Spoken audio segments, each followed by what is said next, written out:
Green Arrow number 21, written by Jeff Lemire, art by Andrea Sorrentino. So last issue, Oliver started making his quest out to the Black Mesa, Arizona, and when he got out there, he got knocked out by one of Magis's guys.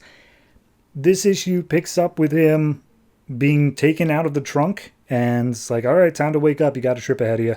And he sets him down in the desert, and then we see him make his quest through the desert that we've seen for the past, 4 issues. He finally arrives where Magis is, and he gets his arrow, and he's like, all right, Magis, you're going to tell me what's up. I need the backstory. And he's like, yeah, no, totally. You've reached this far. Let's get to it. And he offers him a drink, and he, of course, takes it. And as he takes the drink, he's like, oh, wait a minute. You drugged that, didn't you? And he's like, yeah, I did. But it's okay. It's important to you discovering the origin story here. And he starts fading into this super crazy looking, just trippy sequence. And as he comes to, he sees the island. He sees it again, but this time, all of his previous villains, and I mean that in terms of from the Anacenti run and stuff like that. His villains are there, and they look great in Sorrentino's style.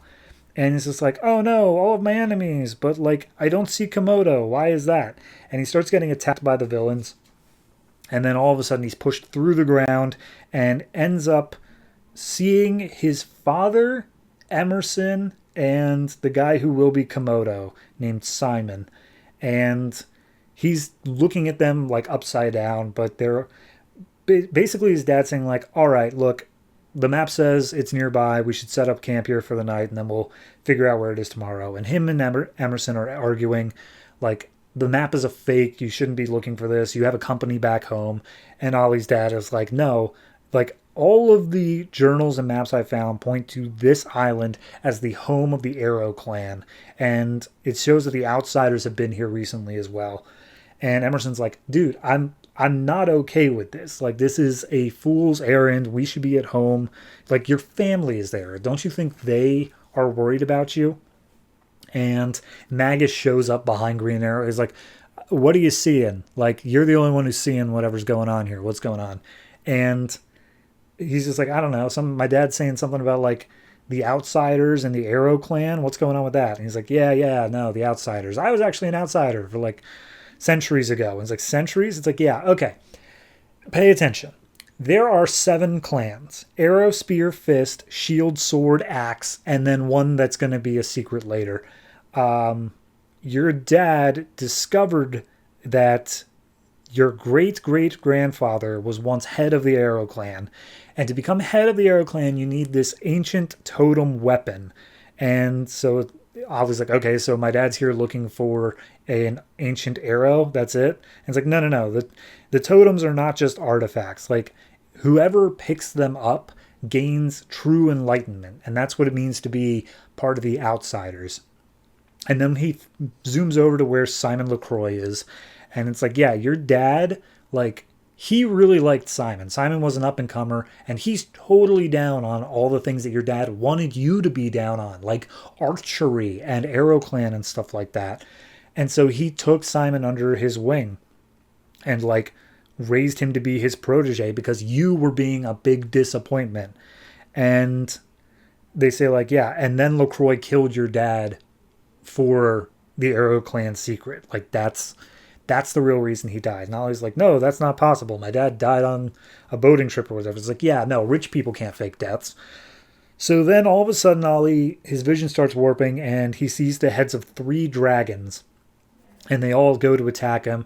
And Magis is like, hey, okay, what happened there at the end? That didn't seem like it was part of it. It's like, oh, there were 3 dragons. They tried to attack me. He's like, 3 of them? Huh, that's weird. Anyway, so he tells him straight up, yeah, LaCroix's the one who killed your dad. Emerson knew that he needed to protect you and prepare you because obviously LaCroix was thinking that you might be the one who could replace him. So everything he did, including dumping you on that island with nothing but a bow, that was all Emerson trying to train you. That was he was the one who was doing that. And Arrow's finally like, okay, fair enough. does LaCroix have the arrow now? And he's like, no, he doesn't. He wants to be part of the Outsiders, and they're kind of just letting him be because no one currently has the arrow, but he doesn't have the arrow. And it's like, fair enough. I'm going to go kill Komodo then. And Magus points out, like, okay, here's the thing. You saw 3 dragons, which means you're going to need to find those 3 dragons first. So you got some MacGuffins to go after, boy. And he's like, okay, so like Komodo dragon, is that one of them? It's like, no. Well, yes, Komodo's one of them, but like it has nothing to do with that. There's also 2 others, and one of them is someone who knows where Komodo and the Outsiders are hiding. And then Magus starts walking away, and he's basically like, yeah, here's the thing. We're done. I was strictly here for educational purposes. You're going to need someone who's a better guide, and I got this guy. And the guy who knocked out Ollie in the desert shows up. Turns out he is the leader of the Axe clan. He has the magic axe. And once Ollie fires an arrow, the guy's name is Butcher. He just deflects it away, and then he punches out Ollie for firing an arrow at him.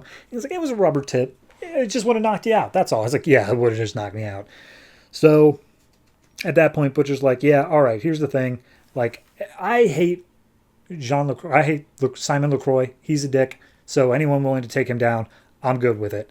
And Oliver asks about the totem weapon. And he's like, yep, I'm all enlightened and stuff.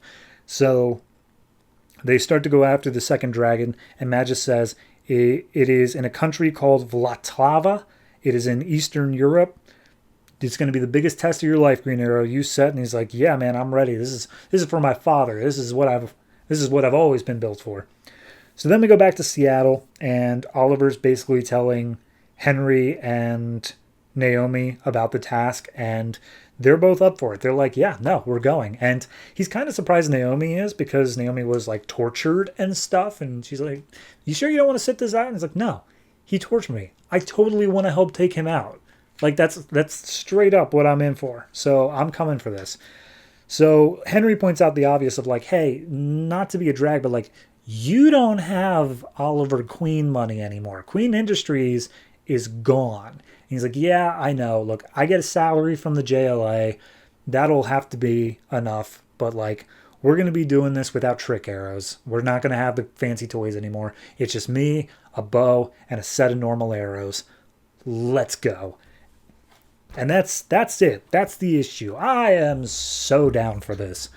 This managed to take all of the craziness that was the first like 17 issues of Green Arrow, have it make sense, have it be good, and then just completely push it aside in a way that still felt satisfactory and say, no, here's the real mission.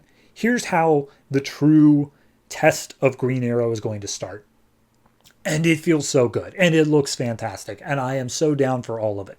So I really don't have like a negative thing to say about this. It is still set up, and it was a lot of exposition here, not a whole lot of like getting on with it. But the fact that it's managed to completely reset the board in a way that doesn't feel cheap, it doesn't feel unearned. It feels like they took the time and said, nope, here's how this new plot's gonna go.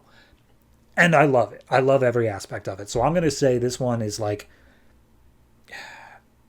I'm going to say 8.5, but like the only thing keeping me from a 9 is the fact that it is pretty much just laying out the rules of here's what you have to do now. It's not forwarding the plot as much as it is explaining the plot, but I loved it. They still did it in a creative way. So realistically an 8.5, but like, the bottom of my heart really wants to give it like a 9. So just do with that what you will.